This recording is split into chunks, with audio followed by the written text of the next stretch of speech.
최근에 굉장히 흥미로운 통계를 한 가지 봤습니다.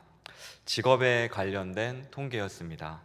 20년간 무려 4배나 증가한 직업이 있다고 합니다.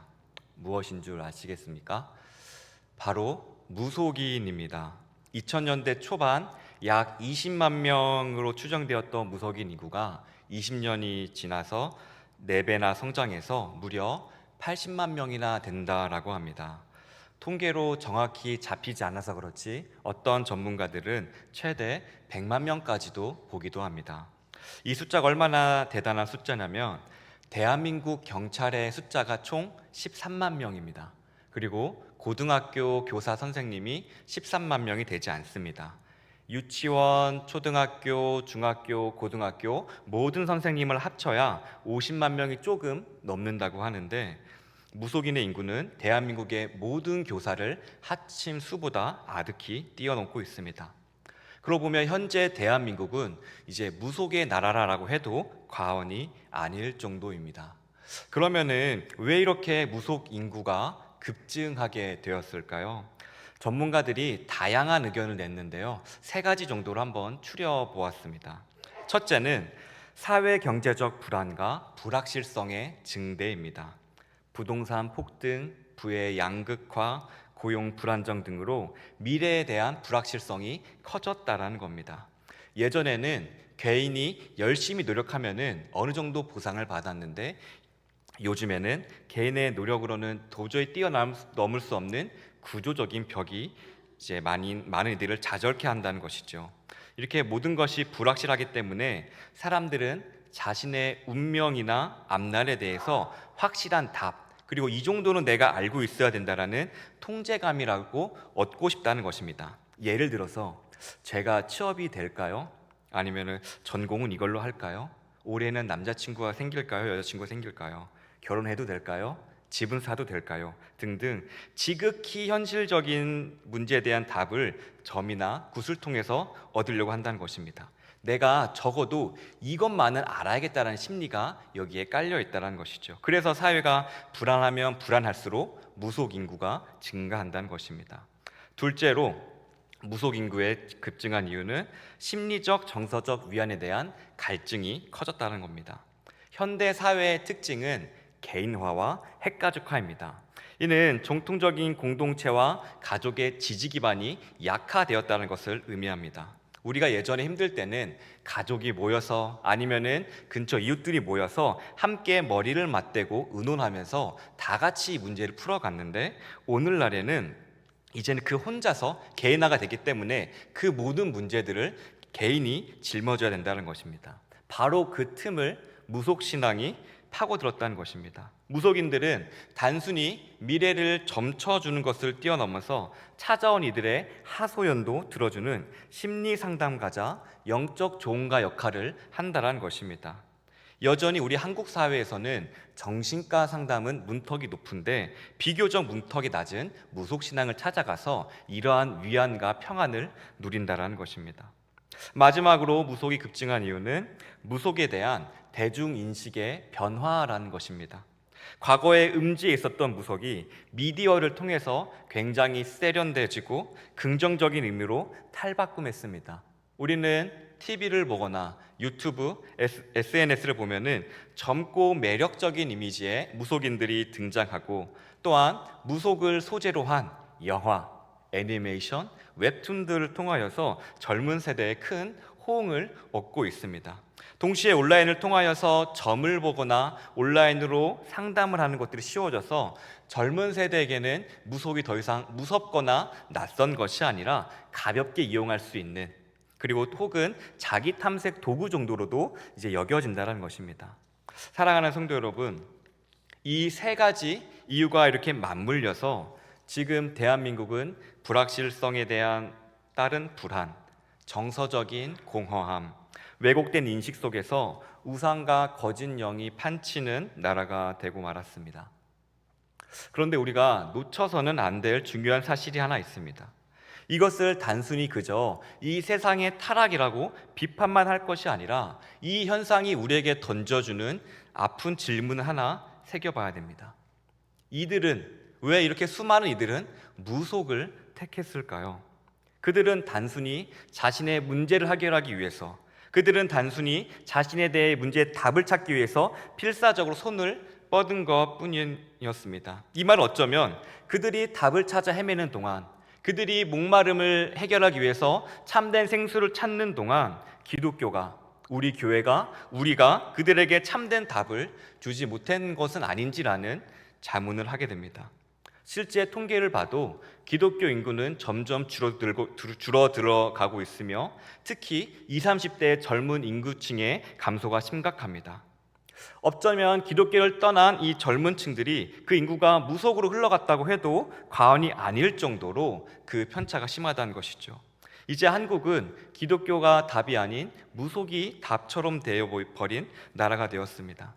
그래서 우리는 이 시간 스스로 한번 질문을 던져보아야 될 것 같습니다. 우리 이렇게 답을 찾는 수많은 이들에게 우리는 기독교인으로서, 한국 교회로서, 하나님의 자녀로서 어떠한 답을 제시하고 있는지, 우리가 제시하고 있는 답은 세상 것과 구별되어서 과연 하나님의 것을 드러내고 있는지, 그리고 우리는 과연 하나님의 뜻을 따라 살아가고 있는지를 말입니다. 오늘 본문이 바로 그 답을 우리에게 보여주고 있습니다. 그것은 무엇입니까? 우리가 모두 다 알고 있죠. 하나님의 말씀입니다. 말씀대로 사는 것이죠.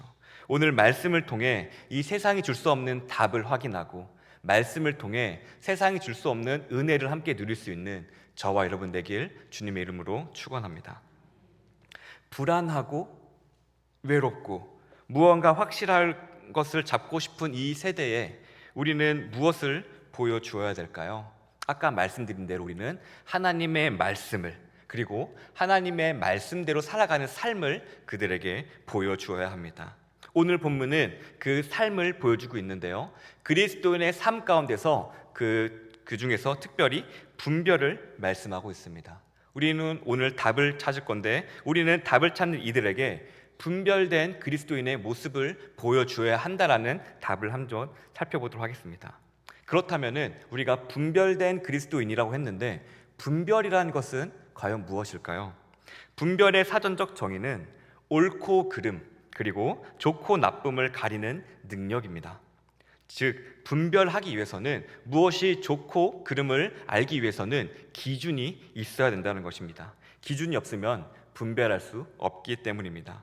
앞에서 말씀드렸던 무속 신앙을 찾는 사람들을 생각해 보시기 바랍니다.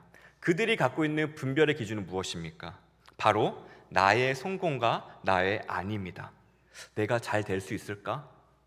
내 불안이 해소될 수 있을까? 내가 조금 더 나은 삶을 살 수 있을까? 올해는 좀 잘 풀릴 수 있을까? 이러한 기준들이죠. 이 기준은 세상의 기준이며 세상이 추구하는 최고선입니다. 가장 갖고 싶어하는 것이죠. 나의 유익과 나의 만족, 나의 평안이 모든 선택의 촉도가 바로 이 세대인 것입니다. 그러나 오늘 본문을 보면 전혀 다른 분별의 기준을 우리에게 제시하고 있습니다. 바로 하나님의 선하시고 기뻐하시고 온전하신 뜻을 분별하라고 합니다. 이것은 우리의 기준이 내가 아니라, 내가 좋아 보이는 것, 내가 하고 싶은 것이 아니라 바로 하나님이 되어야 된다라는 것을 우리에게 말씀해 주고 있습니다. 그렇기 때문에 우리는 이것이 나에게 이득이 될까? 이것이 나에게 플러스가 될까라고 질문하기 전에 이것이 과연 하나님께서 기뻐하시는 일이신가라는 것을 먼저 물어야 한다는 것입니다. 이것이 바로 우리가 보여주어야 할, 우리가 이 세상에 보여주어야 할 분별의 삶입니다. 근데 하지만 이렇게 사는 것이 결코 쉽지는 않습니다. 머리로는 알아도 하나님이 기뻐하시는 일보다 나의 유익을 택할 때가 많기 때문입니다. 특별히 또 현대사회는 너무나 복잡해져서 하나님의 뜻을 분별하며 살아가기가 결코 쉽지가 않습니다. 때로는 나의 유익을 택하면서도 이것이 하나님께서 기뻐하신 일이야 라고 자기 합리를 하기도 하지요. 예를 들어서 직장에서 나의 이익을 위해서 편법을 쓰면서도 하나님께서 나에게 지혜를 주셨으니까 이 정도는 괜찮아 라고 스스로 설득한다거나, 아니면은 관계에 있어서 상대방에게 손해를 끼친 것을 알면서도 나에게는 이러한 권리가 있지라고 스스로를 정당화하는 모습들입니다. 그럼 우리는 어떻게 하면은 이러한 세상의 흐름 속에서 나 중심의 이기적인 기준을 버리고 하나님 중심의 기준으로 하나님께서 기뻐하시는 삶으로 살아갈 수 있을까요? 어떻게 하면 우리는 하나님의 선하시고 기뻐하시고 온전한 뜻을 알고 그것에 순종할 수 있을까요? 오늘 말씀이 답을 주는데요. 오늘 말씀은 모든 것의 기초이자 출발점을 우리에게 제시해주고 있습니다. 그것은 바로 영적 예배를 드리는 것입니다. 로마서 12장 1절입니다. 그러므로 형제들아, 내가 하나님의 모든 자비하심으로 너희에게 권하노라. 너희 몸을 하나님이 기뻐하시는 거룩한 산 제물로 드리라. 이는 너희가 드릴 영적 예배니라. 아멘. 먼저 이 영적 예배라는 것은 하나님의 자비하심을 힘입어서 드리는 것입니다. 그러면 그 하나님의 자비하심이라는 것은 무엇입니까? 바로 로마서 1장부터 11장까지 쓰여진 바로 사도 바울이 설명한 복음의 진수입니다. 그것은 바로 죄로 인하여서 죽을 수밖에 없었던 우리를 하나님께서 독생자 예수 그리스도를 보내셔서 십자가에 죽게 하심으로 말미암아 우리를 살리신 그 놀라운 구원의 은혜입니다. 우리는 그 구원의 은혜로 말미암아 죄인의 신분에서 바로 하나님의 자녀의 신분으로 바뀌었습니다. 이 은혜를 입은 자라는 것이죠. 그러면 우리는 이제는 그 새로운 신분에 합당하게 우리의 몸을 하나님께서 기뻐하시는 거룩한 산 제물로 드려야 한다는 것입니다. 그런데 특이한 점이 한 가지 있습니다. 여기서 산 제물이라고 얘기하고 있는데 우리가 구약에 보면 구약에 나타난 제물을 살펴보면은 구약의 제물들은 반드시 죽여서 드리는 것을 볼 수 있습니다. 하지만 오늘 본문은 거룩한 산 제물이라고 말씀하고 있습니다. 죽어야 할 제물이 어떻게 살아있을 수 있을까요? 여기에는 숨겨진 뜻이, 영적 뜻이 있습니다. 그것은 바로 우리의 옛사람은 죄에 대하여서 죽고 우리의 새사람이 의에 대하여 사는 것을 뜻하는 것입니다. 우리는 갈라디아서 2장 20절 말씀처럼 죄에 대해서는 예수와 함께 죽고 하나님의 의에 대해서는 예수와 함께 살아난 자들입니다. 다시 태어난 자들, 거듭난 자들이지요. 거룩한 산 제물로 산다는 것은 바로 이 새 생명을 삶으로 증명하는 것입니다. 더 이상 과거와 같이 죄된 삶을 쫓는 것이 아니라 이제는 하나님의 의를 구하는 삶, 하나님의 말씀에 순종하는 삶을 삶, 그것이 바로 영적 예배인 것을 우리는 알아야 할 것입니다. 영적 예배를 드리는 사람의 특징이 있는데 영적 예배를 드리는 사람의 특징은 죄에 대해서 죽습니다. 그렇기 때문에 죄에 대해서 죽기 때문에 이 세상의 불확실성에 대해서 두려워하는 대신 무엇을 선택하냐면 하나님의 변하지 않는 말씀을 신뢰하게 됩니다. 죄에 대해서 죽는다는 것은 나의 계획과 나의 욕망을 이루기 위해 몸부림치는 대신에 하나님의 영광을 드러내기 위해서 그 삶의 최우선순위를 삼는 것을 뜻합니다. 죄에 대해서 죽는다는 것은 나의 유익과 나의 만족 위에 살던 삶에서 돌이켜서 때론 내가 손해를 본다 할지라도 기꺼이 하나님을 사랑하고 이웃을 사랑하는 삶을 선택하는 것을 뜻하는 것입니다. 결국 영적 예배라는 것은 주일에 드리는 예배, 우리가 교회에서 드리는 예배를 뛰어넘어서 우리의 모든 삶의 선택 순간순간마다 죄에 대해서는 죽고 하나님의 의에 대해서는 살아나는 것, 바로 이것이 영적 예배인 것입니다. 이것은 세상처럼, 세상이 말하는 것처럼 정확한 답을 내주진 않습니다. 세상은 답을 얘기하죠. 너가 성공하려면 이러한 학위를 가져야 돼. 너가 부자처럼 살려면 적어도 이 정도 자산 갖고 있어야 돼. 우리에게 답을 제시하지만 하나님, 이것은 영적인 예배는 그러한 정해진 답이 아니라 하나님과의 관계를 추구하는 삶이 우리는 기억해야 할 것입니다. 우리 교회가 이 세상 가운데 보여줘야 할 진짜 답은 모든 문제에 대한 답 리스트가 아니라 하나님과의 깊은 교제를 통하여서 빚어지는 인격의 변화, 즉 하나님과의 교제를 통하여서 내 죄가 죽고 내 안에 예수가 삶으로 말미암아 예수 그리스도를 닮아가는 그 인격의 변화, 바로 예수 그리스도를 닮아가는 그 삶 자체임을 믿으시기를 바랍니다.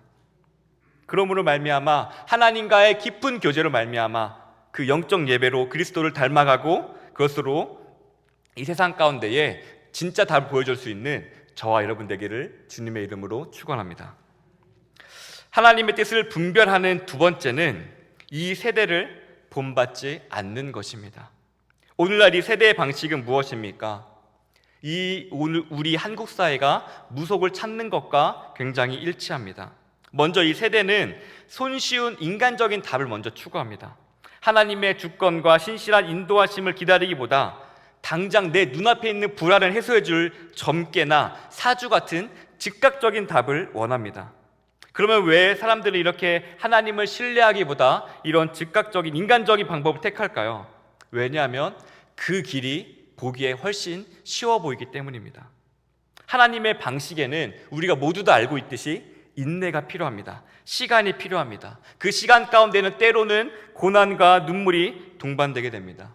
우리가 시편을 읽어서 알겠지만 시편 기자를 보면은 절절하게 기도하고 눈물 흘리고 울부짖고 하소연하고 때로는 악인을 향해서 분노하게다가 다시 하나님을 찬양하는 그런 온갖 것들이 들어져 있습니다. 그냥 좋은 일만 있으면 좋겠는데 뭐 그리 억울한 일이 많이 생기는지, 그냥 내가 인생 평탄하게 살았으면 좋겠는데 눈물 흘릴 일이 왜 이리 많은 건지, 하나님의 방식에는, 하나님이 인도하시는 길에는 이러한 것들이 도처에 깔려 있습니다. 그런데 누가 솔직히 이러한 어려운 길을 걷고 싶겠습니까? 우리 모두 넓고 쉬운 길, 다른 사람들이 이미 가서 안정되다고 판정되는 그 길을 가고 싶어 합니다. 그것은 눈에 보이지 않는 하나님의 일하심보다 눈에 당장 보이는 점괘나 은행 계좌나 학이나 그러한 것들을 추구하는 것으로 표현됩니다. 그것이 더 잡을 만한 동화줄로 보이기 때문입니다. 또한 이 세대는 어떠한 특징을 보이고 있습니까? 이 세대는 거짓된 안정감을 추구하고 있습니다. 마치 성경에 나온 우물가의 여인이 자신의 남편을 바꾸어가며 자신의 안정을 추구하려고 했던 것처럼 오늘날의 사람들은 당장의 답을 준 것처럼 보이는 무속이나 점, 타로 같은 것으로 일시적인 만족을 얻으려고 합니다. 오직 하나님과의 교제로만 채울 수 있는 그 갈증을 결코 채워주지 못할 것들로 채우려고 하는 것이죠. 이것은 비단 무속이나 타로뿐만 아니라 내가 이성으로 표현될 수도 있고 권력과 돈으로도 표현될 수도 있습니다. 이 세대는 목마르다고 소금물을 계속 마신 어리석음을 반복하는 것처럼 자신의 채워지지 아니할 갈증을 하나님이 아닌 다른 것들로 채우려고 하는, 거기에 투자를 하고 그것을 자랑스러워하는 특징을 보여주고 있습니다. 마지막으로 이 세대는 신앙조차도 나를 위한 도구로 전락시켜버립니다. 무속 신앙이죠. 그 신앙의 목적은 무엇입니까? 바로 나의 부와 나의 성공이죠. 마찬가지로 기독교 신앙마저도 이러한 기복적으로 변질시켜버려서 하나님을 경배의 대상이 아니라 나의 성공과 안위를 위한 수단으로 여기게 된다는 것이죠. 이 세대는 이렇게 신앙마저도 철저히 나를 위한 도구로, 나의 성공을 위한 도구로 바꿔버립니다. 이런 것들을 종합해 보면은 이 세대의 특징이 한 가지 나오는데요. 오늘 이 세대의 특징은 바로 나를 우상화하는 세대라는 것입니다.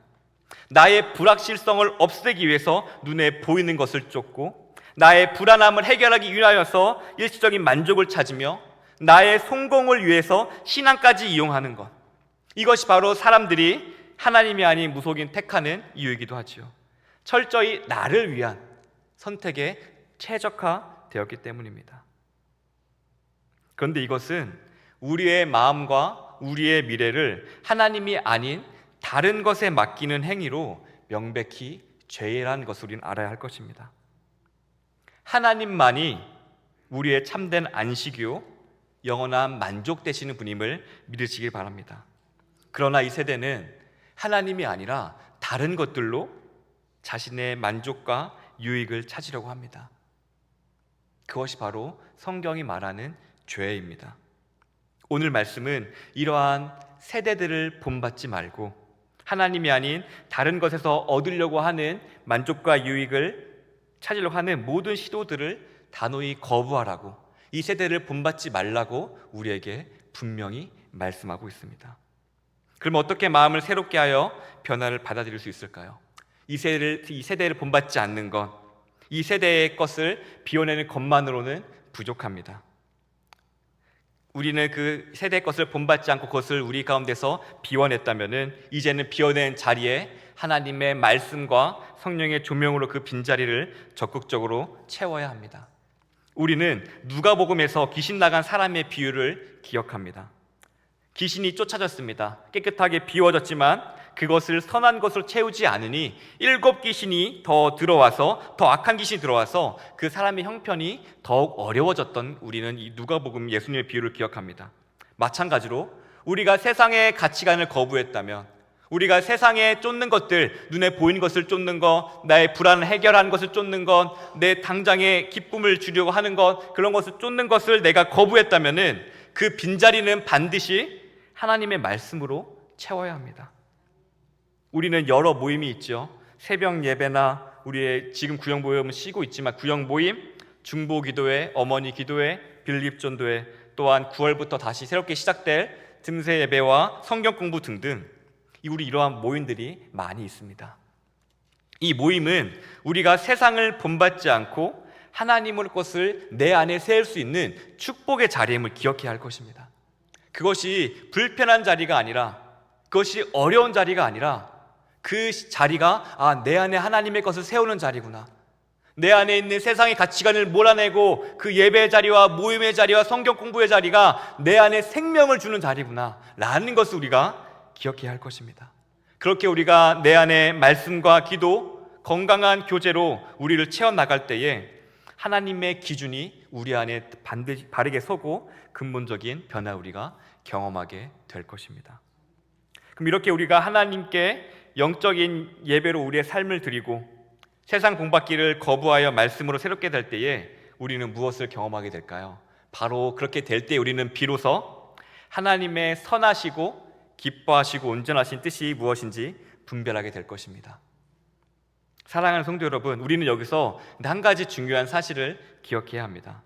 이 하나님께서 주시는 분별이라고 한다는 것은 우리가 노력해서 얻을 수 있는 기술과 능력이 아닙니다.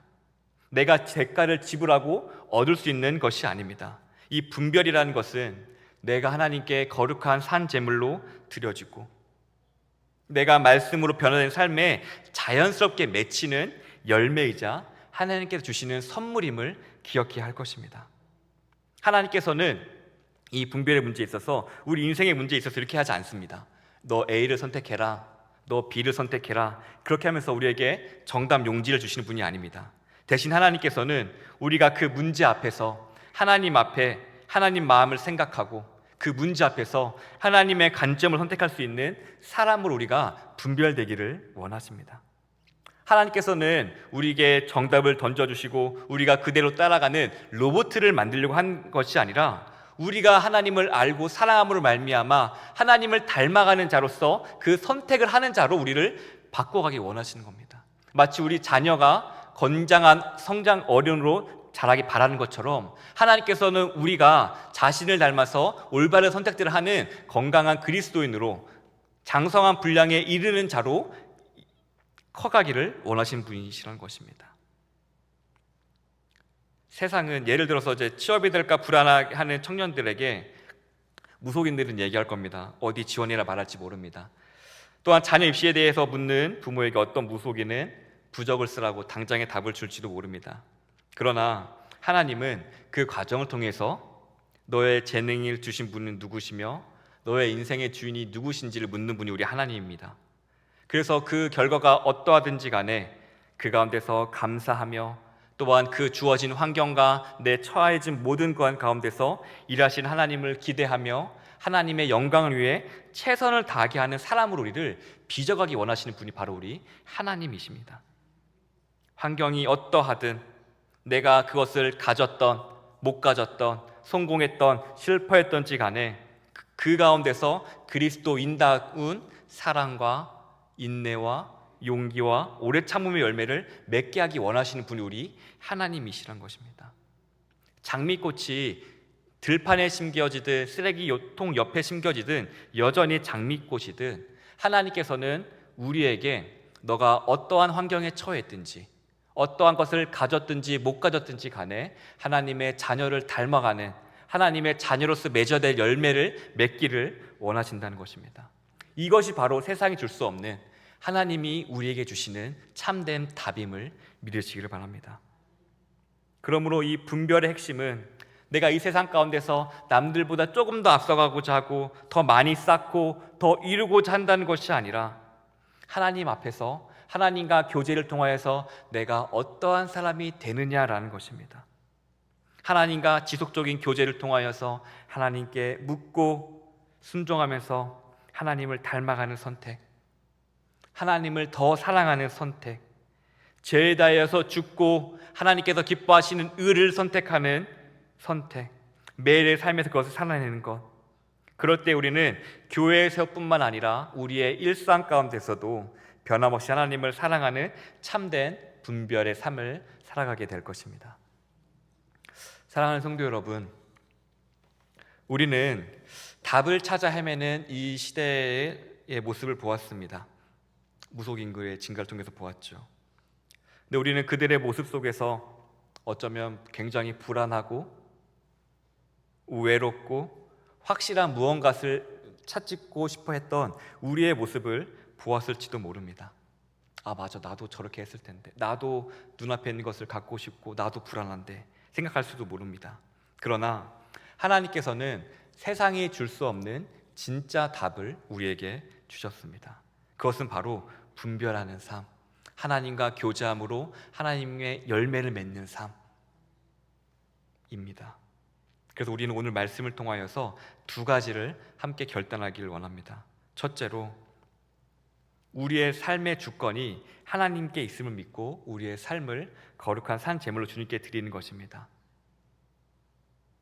이제는 더 이상 내 인생을 내 뜻대로, 내 인생을 내가 좋아 보이는 대로, 내 인생은 내 거니까 내 마음대로 할 거야 라고 하는 그 죄를 멈추고 하나님께서 기뻐하시는 선택, 그것을 선택하길 결단하기 바랍니다. 물론 이 인생 가운데서 불안하고 두렵고 남들은 다 갖고 있는데 난 없기 때문에 걱정될 수 있습니다.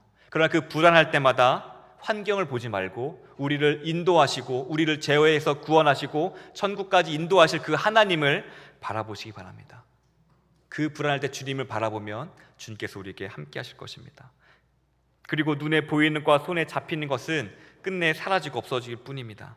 눈에 보이진 않지만 영원하시고 참된 정답 되신 하나님 한 분만을 쫓는 저와 여러분 되기를 주님의 이름으로 축원합니다. 둘째, 하나님의 말씀으로 우리를 채우는 것입니다. 우리는 이번 한 주간 스마트폰 보는 시간, TV를 보는 시간을 줄여서 하나님의 말씀을 볼 수 있었으면 보기를 바랍니다. 우리가 우리의 시간과 우리의 생각과 우리의 마음을 세상의 가치관으로, 세상의 오락거리로, 세상의 쾌락으로 우리를 채우는 것이 아니라 이제 그것을 조금 줄여서 하나님의 말씀으로 우리를 채우기를 바랍니다. 우리가 세상으로 우리를 채우는 것들, 쇼츠나 릴스로 우리의 삶을 채웠지만 그런 것들을 줄이고 우리가 하나님 말씀과 또한 사랑하는 일과 섬기는 일과 그런 것 조금씩 섬기는 일로 바꿔 나갔을 때에 그 순종이 우리를 변화시킬 것이고 또 그 순종을 통하여서 하나님께서 우리를 마침내 하나님께서 기뻐하시고 선하시고 분별하는 복된 자리로 우리를 이끄실 것입니다. 이것이 우리가 보여야 될 참된 답임을 믿으시기를 바랍니다. 우리가 이 결단으로 살아갈 때에 우리는 맛을 잃은 이 세상에서 짠맛을 내는 참된 소금이 될 것입니다. 또 우리가 이것을 결단하고 이것을 이루어 나갈 때에 어둠 속에서 답을 찾아 헤매는 이들에게 우리가 그리스도를 비추는 정답을 보여주는 사람으로 우리가 설 수 있을 것입니다. 이 놀라운 은혜가 오늘 예배하는 저와 여러분의 삶 가운데 가득하길 주님의 이름으로 축원합니다. 기도하겠습니다. 사랑이 많으신 하나님, 세상은 불안해하고 손에 쥐고 있어야 되고 누려야 하고 세상을 그렇게 보여집니다. 그러나 주님, 우리는 그것이 정답이 아님을 압니다. 하나님께서 우리를 향하신 뜻은 분별하는 것이고 우리의 인생의 목적은 이 세상에서 무언가를 쌓아가고 업적을 이루고 하는 것이 아니라 하나님과 깊이 교제하고 그러므로 말미암아 예수님을 닮아가고 선한 열매를 맺는 것임을 알게 하셨습니다. 하나님, 우리가 이 목적을 기억하고 분별함으로 말미암아 우리의 삶을 재정립하고 살아갈 수 있는 은혜를 더하여 주시옵소서. 예수님의 이름으로 기도합니다. 아멘.